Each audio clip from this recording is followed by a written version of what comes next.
En enero de 2026, 7 líderes europeos emitieron una declaración conjunta condenando a Estados Unidos. No a Rusia, no a China, no a Irán, sino a América, su protector durante más de un siglo, acusándola de un crimen contra Europa. Al expresar interés en Groenlandia, un territorio ártico donde Estados Unidos ha defendido los intereses europeos desde la Segunda Guerra Mundial, la primera ministra danesa Mara Frederiksen advirtió que la acción estadounidense podría significar el fin de la Asociación Transatlántica.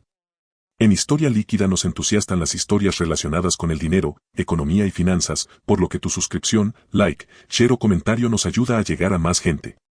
Ahora sí, te decía. Una asociación construida sobre las tumbas de más de 500.000 de estadounidenses que murieron defendiendo Europa. El presidente francés Macron, la canciller alemana Merz y el primer ministro británico Starmer se apresuraron a condenar la asertividad estadounidense. Los mismos líderes cuyas naciones pasaron décadas subfinanciando su propia defensa mientras se refugiaban bajo la protección de Washington.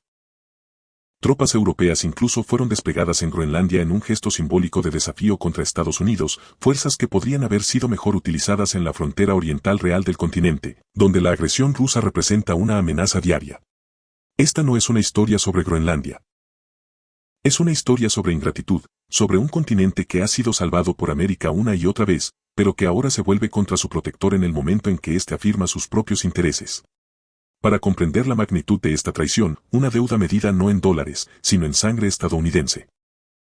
En el verano de 1914, las grandes potencias europeas miraron al otro lado del Atlántico y vieron una antigua colonia de agricultores y comerciantes, indigna de ocupar un asiento entre los imperios. El ejército estadounidense contaba con apenas 98.000 hombres, el 17º del mundo, más pequeño incluso que el de Rumanía. El Kaiser Guillermo II consideraba a Estados Unidos una nación de mestizos incapaces de combatir. Los oficiales británicos bromeaban diciendo que los yanquis sabían hacer dinero, pero no sabían luchar. Sin embargo, aquellos mismos imperios pronto se ahogarían en su propia sangre, implorando a ese remanso provincial que cruzara el océano para salvarlos de sí mismos. Cuando los cañones de agosto de 1914 retumbaron por Europa, los generales prometieron victorias rápidas, tropas alemanas en París para el otoño, todos en casa para Navidad. En cambio, el frente occidental se convirtió en un cementerio de 640 kilómetros, extendido desde los Alpes suizos hasta el Canal de la Mancha, devorando a toda una generación de jóvenes. En la batalla del Somme, en 1916, las fuerzas británicas sufrieron 60.000 bajas en un solo día. En Verdún, 300.000 hombres murieron luchando por colinas que cambiaron de manos una y otra vez, y que aún hoy permanecen envenenadas.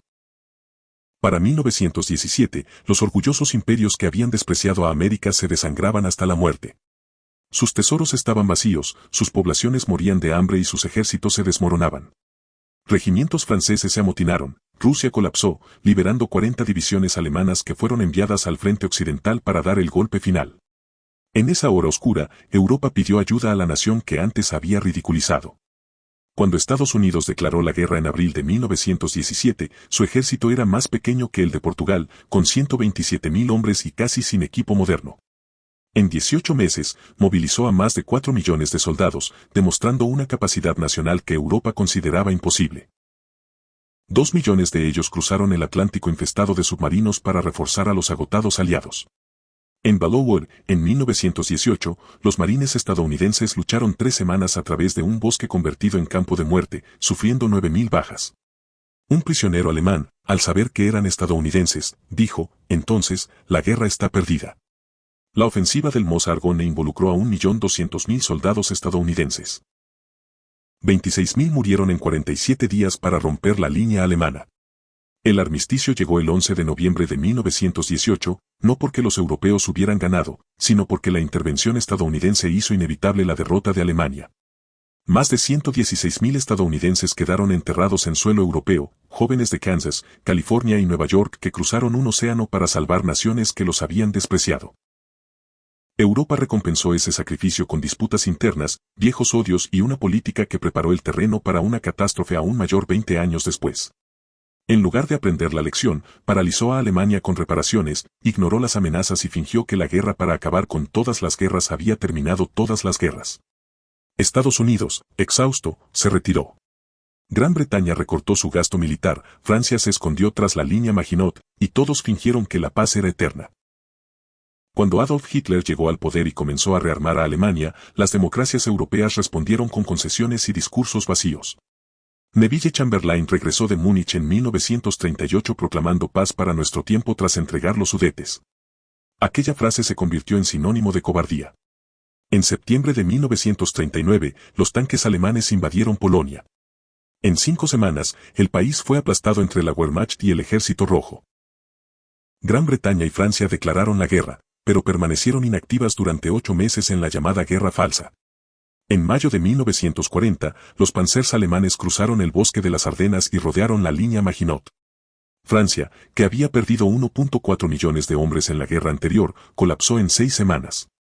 El ejército británico apenas logró escapar de Dunkerque abandonando cada tanque y cada arma. Para junio de 1940, Hitler dominaba Europa Occidental. Francia, Bélgica, Países Bajos, Dinamarca, Noruega y toda la costa atlántica. Gran Bretaña resistió sola, sus ciudades bajo bombas, su economía al borde del colapso. En diciembre de 1940, Winston Churchill escribió al presidente Roosevelt confesando que su país ya no podía pagar los suministros necesarios para sobrevivir. El Imperio Británico se redujo a rogar ayuda a su antigua colonia. Y una vez más, Estados Unidos respondió. El programa de préstamo y arriendo entregó más de $50.000 millones en ayuda, equivalente a $700.000 millones actuales, a las naciones aliadas. Las fábricas estadounidenses produjeron el 60% de las municiones aliadas. Gran Bretaña recibió 31.000 millones, la Unión Soviética 11.000 millones. Stalin reconoció en privado que sin los camiones y alimentos estadounidenses, Rusia habría sucumbido. Aquella ayuda permitió la liberación de Europa. El 6 de junio de 1944, soldados estadounidenses desembarcaron en Normandía. En Omaha Beach, más de 2.000 murieron en una sola mañana, escalando acantilados bajo fuego enemigo. Desde Normandía hasta Berlín, las tropas estadounidenses impulsaron el avance que destruyó al Tercer Reich. En la batalla de las Ardenas murieron 19.000 estadounidenses deteniendo la última ofensiva de Hitler. 400.000 estadounidenses nunca regresaron. Sus tumbas se extienden por Francia, Bélgica y Luxemburgo. América reconstruyó a sus antiguos enemigos. El Plan Marshall inyectó $13.000 millones, $150.000 millones actuales, en la reconstrucción de Europa. Fue el acto más generoso de política exterior en la historia humana, vencedores reconstruyendo a los vencidos. En 1948, Stalin bloqueó Berlín Occidental. Durante 15 meses, pilotos estadounidenses y británicos realizaron el mayor puente aéreo de la historia, 3 millones de toneladas de suministros. 31 estadounidenses murieron manteniendo viva la ciudad. Ese fue el inicio de una guerra fría de 45 años para proteger a Europa. En 1949 nació la Organización del Tratado del Atlántico Norte, colocando a Europa bajo el paraguas nuclear estadounidense.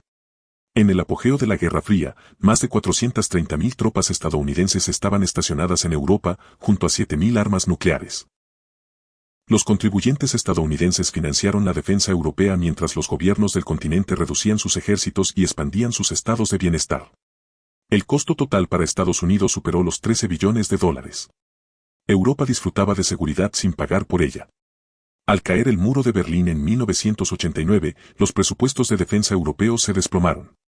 Alemania redujo su ejército de 500.000 a menos de 200.000 soldados. El Reino Unido recortó su marina y ejército a niveles históricos mínimos. En 2014, Vladimir Putin invadió Crimea. Europa impuso sanciones con reticencia. Solo 3 aliados de la OTAN cumplían con el gasto militar mínimo del 2% del PIB. Los líderes europeos continuaron priorizando programas sociales mientras delegaban su seguridad a Washington. El 24 de febrero de 2022, Rusia invadió Ucrania. Europa descubrió entonces su impotencia militar. La Unión Europea prometió 1 millón de proyectiles y entregó apenas la mitad. Las fábricas habían olvidado cómo producir en masa. Estados Unidos volvió a llenar el vacío, más de $175.000 millones en ayuda, armas, inteligencia y munición. Para 2024, Estados Unidos gastaba más de $800.000 millones en defensa, más del doble que toda Europa. Polonia, recordando su historia, fue la excepción, destinando más del 4% de su PIB a la defensa. Alemania, España e Italia avanzaron lentamente, atrapadas en su complacencia. A pesar de ello, en 2026, Europa condenó a Estados Unidos por su interés estratégico en Groenlandia. Los mismos gobiernos que no habían cumplido sus compromisos de defensa ahora se unían para reprender a quien los había salvado. Dinamarca, con un ejército más pequeño que el Departamento de Policía de Nueva York, hablaba de soberanía mientras dependía del poder estadounidense para su protección. El ejército estadounidense ha defendido Europa durante más de un siglo. Más de 500.000 de muertos, billones gastados, bases mantenidas, y ahora, una generación de líderes europeos que prefieren olvidar. Las naciones que no pudieron defenderse a sí mismas, ni producir municiones, ni sostener a Ucrania, ahora predican sobre soberanía y derecho internacional. La controversia de Groenlandia expone la disfunción central de la relación transatlántica. Europa no puede defender sus fronteras, ni disuadir amenazas sin el poder estadounidense. Su economía colectiva supera 15 veces la de Rusia, pero su voluntad política es débil. Prefiere comodidad antes que sacrificio, y crítica antes que gratitud. Los europeos enseñan lecciones sobre salud pública, clima y diplomacia mientras dependen de los contribuyentes estadounidenses para garantizar la seguridad que permite su prosperidad. Critican la política exterior de Washington mientras descansan bajo su escudo nuclear. Desde las trincheras de 1918 hasta Normandía, el puente aéreo de Berlín, la Guerra Fría y Ucrania, el patrón se repite. Europa cae en crisis, América interviene, Europa se reconstruye, prospera y olvida. Las cruces blancas en los campos europeos marcan el precio de esa amnesia colectiva. 116.000 muertos en la Primera Guerra Mundial, 400.000 en la Segunda y miles más durante la Guerra Fría. Durante más de un siglo, Estados Unidos ha cargado con la defensa de un continente que tiene los recursos, la tecnología y la población para protegerse, pero no la voluntad. Los votantes europeos exigen beneficios, no sacrificios. Los políticos evitan el costo de la seguridad por miedo a perder poder. Hasta que eso cambie, Europa seguirá siendo un conjunto de naciones ricas incapaces de sostener su propia defensa. Dentro de 100 años, los historiadores podrían asombrarse de cómo el continente más próspero de la Tierra externalizó su supervivencia a una nación al otro lado del océano. Quizás la lección final sea simple: algunas naciones están dispuestas a sacrificar por la libertad, otras prefieren que otros lo hagan por ellas. Estados Unidos ha demostrado una y otra vez su disposición a defender la libertad incluso cuando los beneficiarios olvidan su deuda. Pero toda paciencia tiene un límite. La historia no garantiza que esa paciencia dure para siempre. Europa alguna vez despreció a Estados Unidos como una nación sin importancia. Hoy sobrevive solo porque aquella nación hizo lo que los europeos no quisieron hacer por sí mismos.